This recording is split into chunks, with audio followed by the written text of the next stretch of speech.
Hello, welcome to Also Driven. I'm Jim, and this is Andrea. Hello. And why are you in the United Kingdom this week? To buy this. Yes. It is Jim's 99 Marea weekend, if nothing else. Yeah, so we're going to do a little bit of video on car connections. Yes. So the connection that Andrea and I have is that the last time we met was in Buell. Idaho. Yes, Buell, Idaho. And I was there in Days, and we took it for a drive around the block. Yes. We went for a drink together. Yeah, and you met the mayor, and he gave you the keys to the town and his Toyota truck, if memory serves. But yes. So you were coming over for the NEC, Yes. which is tomorrow. We're going to do a video on that. And I was wanting to sell this because we have far too many cars. And this turns 25 next week, which, as you know, is the legal age at which you can import a car into America. And that means now that you own... It's rather convenient. So now I own probably what will be the only Fiat Marea that'll ever kind of come into the U.S., most likely. And there's probably a reason for that. It's quite nice, though, honestly. I don't think it's fair to say there's probably a reason for it. We didn't get the good Fiats of the 90s, and this is clearly a decent Fiat from the 90s, so... Okay. Yeah. Well, anyway, I'm going to head in. You're going to head off because you have Yes. lots of people to go see. Yes, and presumably some alcohol to drink once I get to said people to see. Good man. So, yes.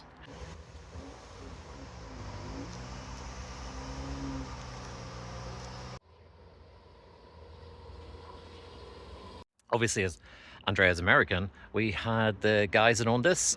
Bill came over to us when we were having a cup of coffee and telling us about his Mercury Monterey, which is absolutely huge. It's 18 foot long and it's 7 foot wide. And they've come to the car show, or they've come to the museum today because they want to try and see if they can organize an American car day here. So they're talking to the people inside at the minute about that.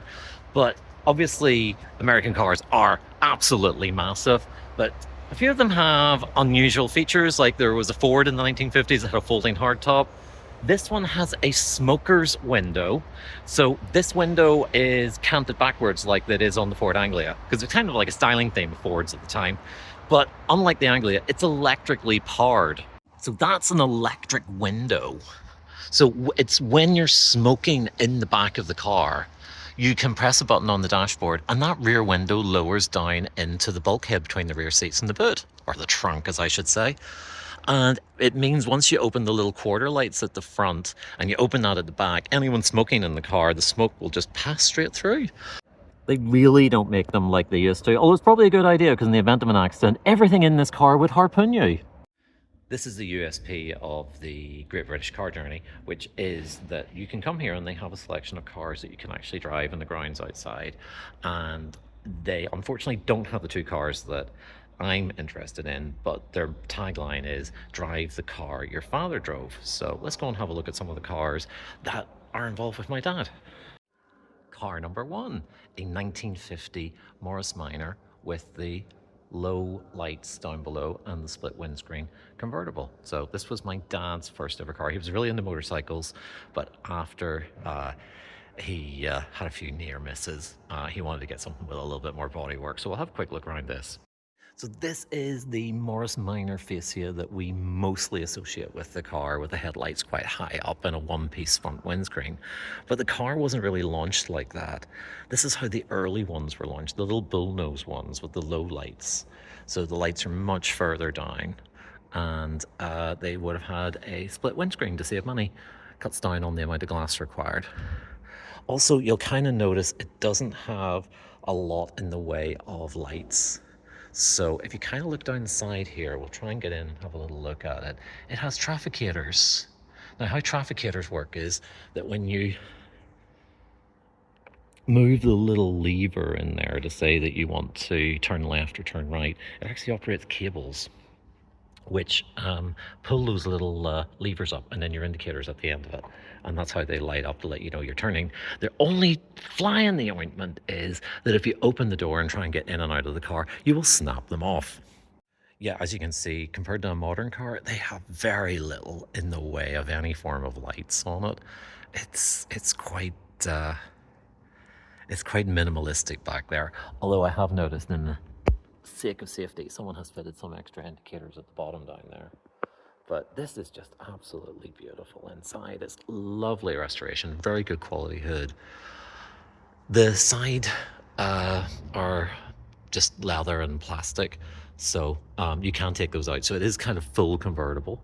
The later cars actually had fixed windows there. So again, a difference between the early ones and the later ones. This one is really lovely inside. It's got this beautiful period clock and radio on that side. That looks absolutely fantastic. And it's just so minimalistic. Oh, the 50s was just so nice when it comes to car interiors. But yes, this was my dad's first ever car. And he kind of went in a bit of style, a little bit of convertible. Got himself something, as I say, a bit different to the average run-of-the-mill cars. Dad was a little bit like me. He was a bit of an oddball. So we didn't actually really do an awful lot of British cars in our household. So the only other one that I can think of is this one down here. He didn't own it, but he helped build it.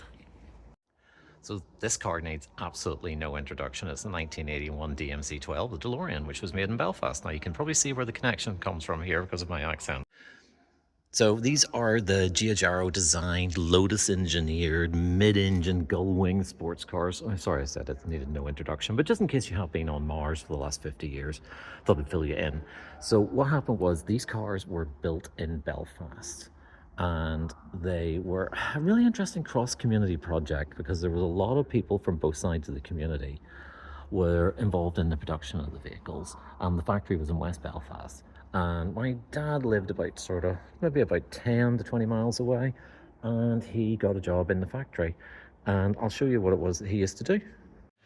In the cafe, they have a little DeLorean poster, so let's give it a bit of a talk about that. So it starts off in the middle with John DeLorean. I can show you here what my dad did. So the car itself was very heavily Lotus engineered, and you can see it in basically the stainless steel panels were just screwed onto a fiberglass underbody, which then went onto a big chassis, big double wide chassis. And this is what my dad used to do, is they used to make the fiberglass in one of the other buildings, and it would come in at roof level from that building, and then the chassis was made in a separate building and it would come in at ground level. And what my dad used to do for about a year and a half was he would organize that to be lowered onto this, and then a whole gang of guys would go in and start putting bolts in to start to hold it all together. So you can see from that infographic that they had in the poster, the cars had a very unusual, construction method. The outer panels really were just held on with screws. Now, sometimes a lot of these displays, they leave the doors up and you can actually have a look inside. And then down these seams, which on this car is actually very nicely done, you can usually see where all the little self-tapping screws go in. So they were the panels were held on sort of like some sort of bathroom mirror. But obviously the front and rear of the car had to have some sort of bumper protection. So this actually is painted plastic. So you can sort of see why these cars get, compared to the modern Cybertruck, with the stainless steel skins and the really unusual construction. And also the fact that, if you have any marks or dents in them, there's absolutely nothing you can do. I mean, you can get the panel beat back out, but, you can't fill it. You can't do anything with it. So they're very high maintenance if you wanted to use them as a daily driver. But, what else is going to make the same sort of statement as this? That's quite cool. Even if it does have, the engine from a Peugeot in it. Going to finish on one other little story. My dad did not have a Ford Cortina estate. He had a Ford Cortina Saloon, the two-door one. Kind of looked like the Lotus minus the stripe and the lowered suspension and the nice wheels. But it was his pride and joy. I think it was like his next car after the Morris Minor went.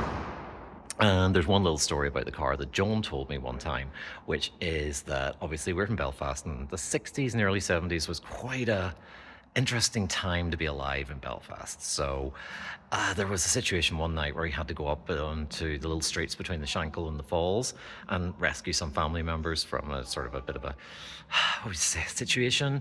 The bit sort of ethnic cleansing. And Joan's earliest memory of this car was being in the back seat, looking out the window and putting her hand on the glass and feeling the heat from the burning houses as people were trying to burn each other out of the area, and looking at coal carts with people loading their belongings onto. It's like very World War II situation.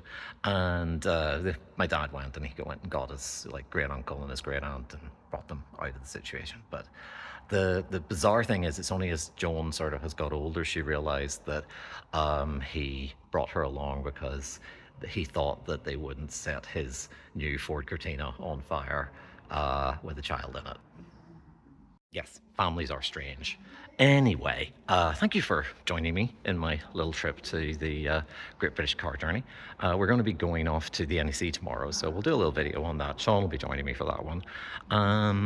Definitely worth a visit here. There's something for everybody from basically 2024 all the way down to the bottom down there, which is the early 1900s of motoring. So definitely worth a visit.